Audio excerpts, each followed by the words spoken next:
Here are 5 unsolved criminal cases that are nightmare fuel.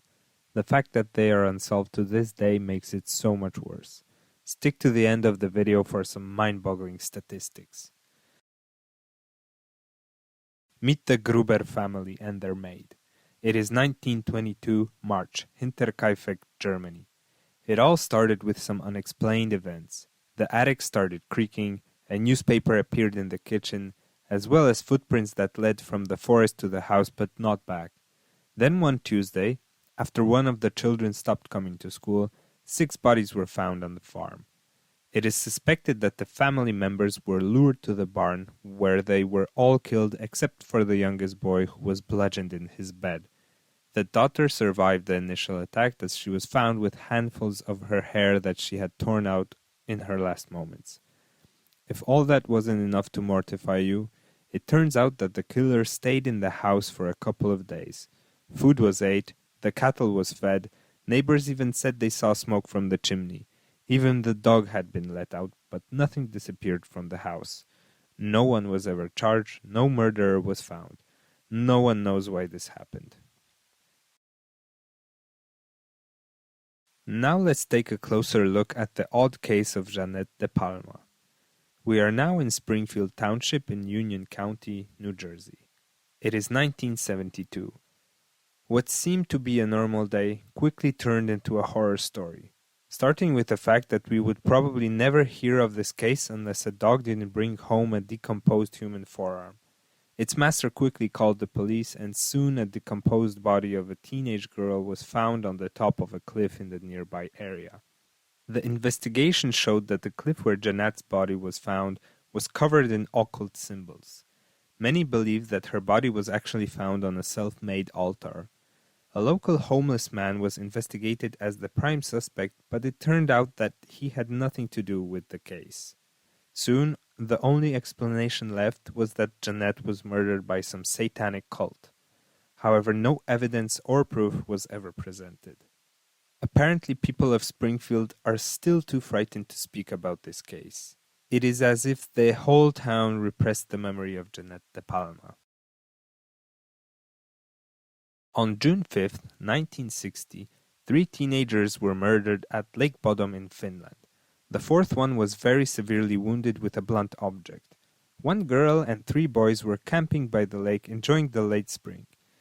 Early in the morning, a person, or multiple people, attacked them with a knife and a blunt object. There were several suspects. Pauli Luoma, a runaway from a local work department. However, it turned out he had a solid alibi. Penetti Soininen, an already convicted criminal, allegedly admitted to the murders. It was never proven and never will be, as he hanged himself at the prisoner transport station. Valdemar Gillström, a kiosk keeper from Ottawa, known for being aggressive. It was said that he confessed to the killings before drowning in Lake Bodom in 1969. No evidence was found, but his alibi was shattered once it turned out that he threatened his wife to lie about the whereabouts that fateful morning. Hans Assmann was a former Nazi and an alleged KGB spy. The day after the incident, he appeared at the Helsinki Surgical Hospital. His fingernails had dirt behind them and his clothes were covered with red stains. Also, his behavior, as described by the hospital staff, was very suspicious. He was nervous and aggressive. But apart from a brief questioning, the police didn't pay too much attention to him. It is said that they didn't pursue due to his connections. And then, in 2004, the only survivor of the crime scene was charged with the murder of his friends.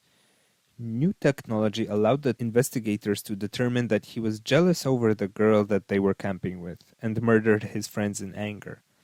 During the trial, the defense argued that it was impossible for him to do it because of his own injuries.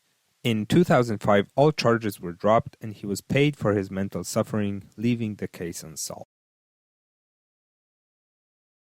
From August 2007 till, at the time of making this video, July 2023, at least 20 detached human feet have been found on the shores of the Salish Sea in British Columbia.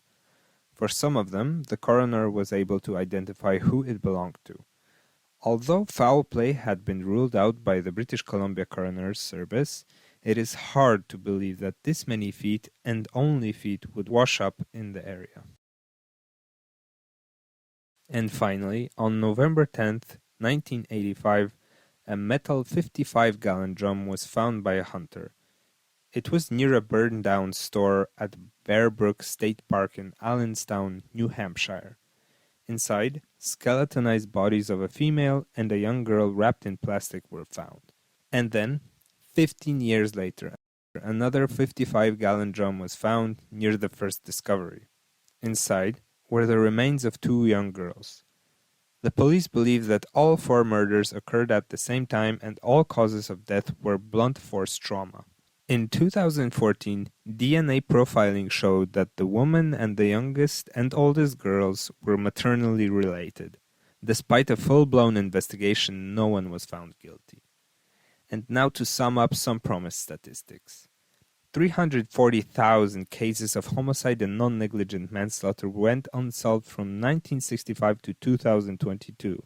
That is 33% of all such cases during that period of time. Leave a comment with the case you found most terrifying or with another unsolved crime that you found interesting. Don't forget to subscribe for more informational videos.